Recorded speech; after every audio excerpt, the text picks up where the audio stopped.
there are 7 million kids going to school in Afghanistan. Back in those days, there were 4% medical accessibility, even for primary health care, basic, most basic healthcare accessibility.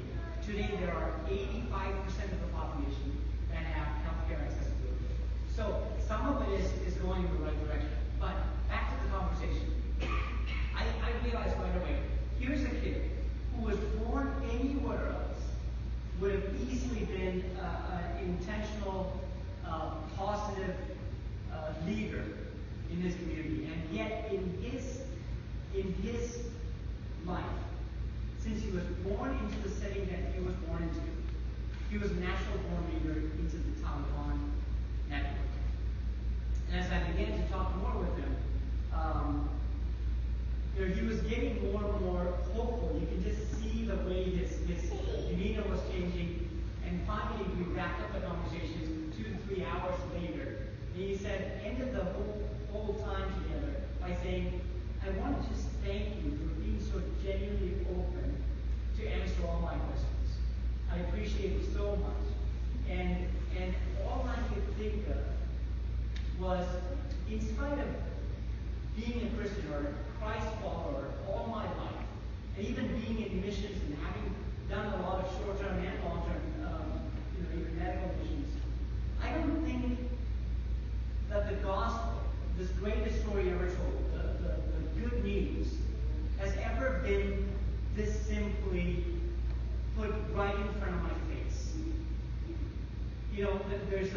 There's a world that's dying of a lack of hope. And they never get to hear the story of Christ. And me emulating that to him was something as simple as just sitting down and sharing with whom we would consider to be the very axis of evil. The very reason why there should be geopolitical reasons to have war around the world. And yet, here he was, from the very depths of his soul, asking questions about, is there a better way to live? If there is, I don't know, because I've never seen it. And you seem to have it, because what you've been taught is something completely different. What you've been brought up with, what you have heard is something completely different from what I've been brought up with. And as life-giving as that conversation was, I was so dead tired towards the end of that. I just asked him permission, do you mind if I just lay down for a few minutes?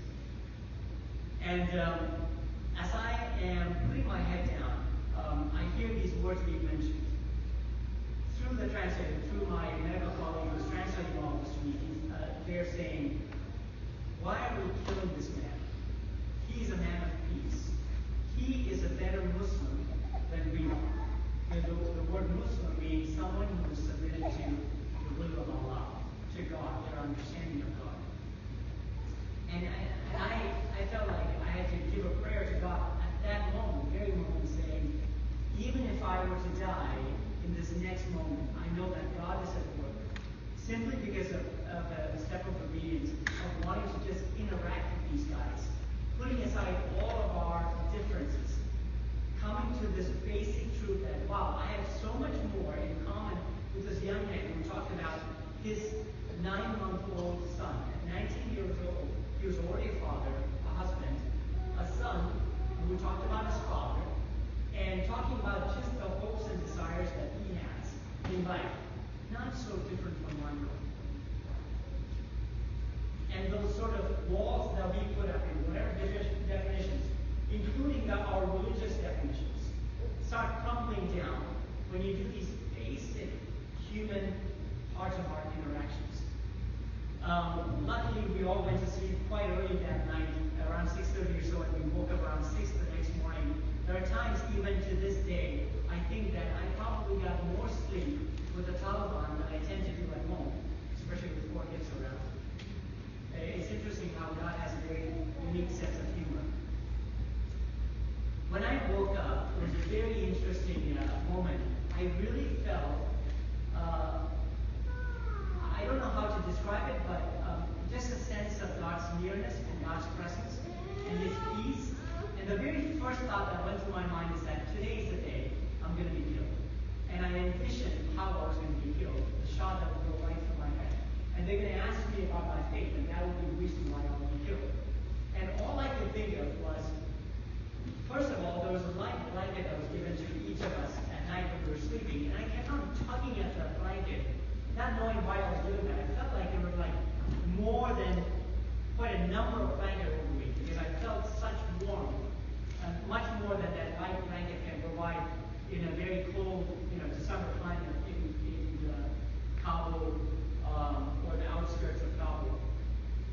And I was so taken up by that moment that when I came back to my office in Colorado, there were two huge binders of all kinds of notes that went back between the American military, the White House, the DOD, and the State Department, you name it, FBI. All these factions were going back and forth in different communication. I could care less. Even to this day, I haven't actually gone through all of it, just because of the sheer volume of it all. But I was so intrigued by what happened that time when I woke up and I felt God's presence so real. I came to that time in the notes, and I found that the night when we were sleeping, that was the very first time, in spite of knowing at that point for 12 hours that 3 of our staff members have been kidnapped. The night when we were sleeping, after 12 hours of verifying everything, the first email had gone out to a prayer chain that then got distributed to hundreds of prayer chains around the world. I myself received something like close to 900 emails simply saying, pray for your brother, know exactly what's going on, God's in control, all kinds of people from around the world. Not only writing, but also praying during that time. And it was actually literally millions of people praying and giving me that sense of God's presence so close by. I just want to mention that because when we think about prayer, sometimes we don't necessarily literally believe that we can move mountains through prayer. God's presence can be so strong because we think of it as a traditional thing that we do. Let's just do the prayers right before we go to sleep. Does it really make a difference? But it absolutely does. That prayer during that time for me meant that God's presence was that real. And what they would be reading in my life, through my gestures, through my presence of God's nearness, God's nearness in my life was so palpable. And I'm absolutely certain that it was because of the prayers for the saints. I won't get into more detail. We're already getting close to 3:30. The third and the fourth day just went by. Tough negotiations. A lot of things just sort of unraveled. Things were getting worse from moment to moment. It was probably on the fourth day, just as they mentioned on the very second morning, that we could see a vehicle passing in the far outskirts of the valley. And you could just see by the dust trail going behind it. And so it would be very, very reflective of a developing setting. Like 20-25 people get out of one small Jeep. And all of them seem to have guns. And what they told us, the 2 Taliban that were with us, and our group was divided by them, and my medical colleague and I and the 2 Taliban members, they told us that's the Taliban from Waziristan, Pakistan, here to order to get you. What we didn't realize is that those were tribal elders and community elders from the places where we were, going to the families of the sons that were keeping us and saying, your sons have our sons. Even if one single hair is removed from any one of our 3 sons, we will scorch your entire village. Now it's your turn. Simply make the statement. They left just as soon as they came in. They left. And it's incredible, as in spite of being a citizen of a country with the meanest, baddest, best military in the world, tribal negotiations have a way of working themselves out in an incredible way. Up on the mountain where we're sitting on the 4th day, we're getting hundreds of phone calls now. Like every minute there's a phone call coming into 2 or 3 of these phones that were represented within the 10-people group.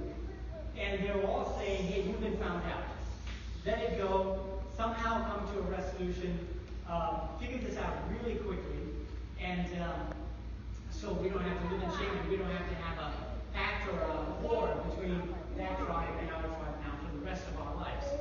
And so, needless to say, they up with this bright idea to allow 2 of my colleagues go with a few of them. And I thought that was the worst decision ever, because I didn't realize at that time that, actually being the only hostage left alone is the best possible scenario for me, because if they kill me, they have no way to keep negotiating, right? So, in spite of probably maybe being able to think through that, I felt really bad as my colleagues felt, because I figured this would be the last time I would ever see them. We have become so close. We've traveled to many provinces throughout the country, very close friendship, and I hugged them goodbye, and for the very first time, teared up doing it. And as I sat down back on the same walk where I was sitting throughout that day, on that 4th day, we were getting to the mid to late afternoon by now, I am left with 5 Taliban members, and 3 of them are my original 4 captors, and 2 of them were guys who came in on the 3rd day. 3 of the younger guys come independently and wipe my tears, pull my head up and wipe my tears, saying in very broken language, "We will take care of you. You will see your family. Do not worry. Everything will be all right." As comforting as that was, what was even more comforting was the fact that during my last descent, what would end up being my last descent from that mountaintop, this young man who I conversed with on the 2nd day turned to me and he said, again with very much sign language, this doesn't make sense to me. Why do you, as a foreigner, they said something very close to Ferengi, which is sort of a translated Urdu or a Hindi term. Why do you love us this much? Even we don't love each other this much. And we've been watching you the way you interact with your colleagues. And we don't love each other the way we see the love through your interactions. And there's a very interesting, very unique proverb in their Pashtun setting, which says, in their culture, that says, the first time we meet, we are friends. But the second time we meet, we're brothers. And I think, in some ways, he was trying to say, he also said it in such a way that I could understand that he was talking about that proverb, because he used the word like brothers, which I knew he was saying brothers. And he was using that proverb, and he was saying, I see that in you more than I see that. Through your interactions, more than I see that in our own lives or in our communities. And that was very touching to me, because I think in some ways, it was a culmination of everything that I prayed for on the 2nd day. What would they see through my life if this is the only opportunity God is going to give you to be the Bible in their lives? Needless to say that was the very last day, in spite of all the thoughts that I had of, somehow keeping in touch with them or telling them that they could, I could somehow figure out some money for ransom and arrange that for them. The Navy SEALs came in on the 5th early morning. The very first shot that went through this 19-year-old guy's AK-47 was the first shot that killed the SEAL that walked in, stepped foot into our room first. And then as the rest of the SEALs came in, within a matter of less than a minute and a half at the most, all these five guys with me were killed, and I was taken out. There are times when I still, to this day, close to 4 years later, I still ask God, why did you allow me to go through this ordeal, this experience? And I remember the very first 2 weeks were very difficult, because I could barely get decent sleep. I would think about 100 different scenarios that would go wrong, or things that could have gone wrong. And I would wake up. The second time I woke up with drenched in sweat. I remember sitting up and saying, obviously you have facilitated this rescue and you have allowed me to be out. And certainly you haven't allowed me to be out to live in fear for the rest of my life. And so if this will give you glory, I want this to be the last nightmare that I'll ever have. And that was pretty close to 4 years ago. And I haven't had one nightmare since. I deal with a lot of PTSD patients or military folks, and I have this opportunity just to share. Even in the medical or the military setting, you can't get too religious or faith-based. But I have the faithfulness in my life. And even when I share with the military, 3 or 4 opportunities that I get every year for the past few years, this stands out because it's not just, American medical doctors, civilian doctors rescued from a Navy SEAL, but it sets out how we see things. Our perspective through God's Spirit makes all the difference in the world. As I close our time this morning, let's just think through all the 3 passages that we read. In 1 Samuel that we read about, Mephibosheth, he must have been so scared when David asked for, is there anybody left in Saul's family line that you can bring to me? He must have thought, great, because of the enmity between Saul and David, I'm dead, I'm toast. This is how my life is going to end. And David shows so much compassion. And because of the heritage, of the kingly heritage from Saul's line, as a child, I used to always remember, how in the world can a murderer, liar, adulterer, can be called a man after God's own heart? And as you look at the life of David, he goes from an absolute sinner, like any one of us, to a great man of God who just simply lives out this Spirit of God within him. And as we read in Mark, it's a classic example of how traditions, or I should say traditionalism, gets in the way of our religiosity or a religious way of life. Christ, being the best Jewish rabbi, Jewish teacher, comes and actually heals someone on Sabbath, and he gets in trouble. And to this day, if we were going through just our traditionalisms, and the best definition that I've heard of the 2 terms is tradition is something that gives us so much life. It's the living faith of the dead. They're dead people that are ancestors, but their faith still lives on, and their tradition that we follow still gives us, it's a living faith. But traditionalism is the dead faith of the living.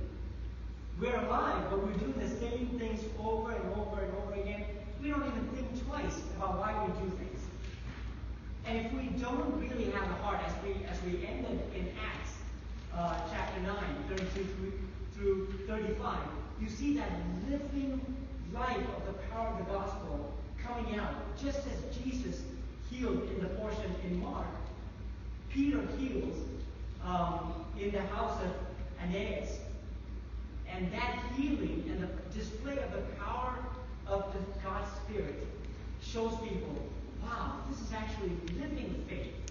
This is something that we can actually not just keep to ourselves, but through our lives, other people can see it and say, whoa, this is a man of peace.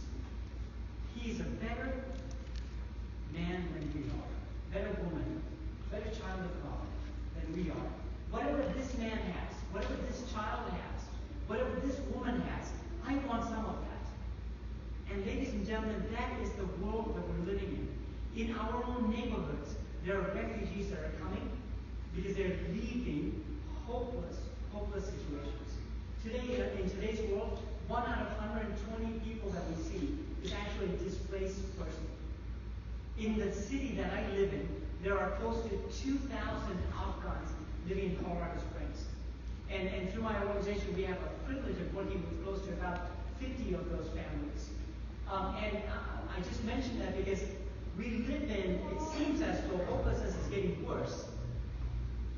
One of the reasons is not because of the, all the bad things that bad people are doing. It mainly due to the silence of the good people. Many of us, I'm always reminded of the fact that what would us Malayalis be if it wasn't for St. Thomas? If it wasn't for Apostle Thomas, that some legends say he had 4 spears going through his back that killed him for the very life that he believed in. What would we be if people like William Carey didn't lose 3 wives to illnesses while he was in India, and his colleagues, many of them that have taken the gospel story very seriously it made a difference not in their own lives, but it made a difference in the people around them and transformed the world around them. And that's the same power of the gospel that we believe in. Now, how does it work out through our lives? So I want to leave you with that challenge. And once again, thank you for the opportunity to share this story with you. May God bless you guys.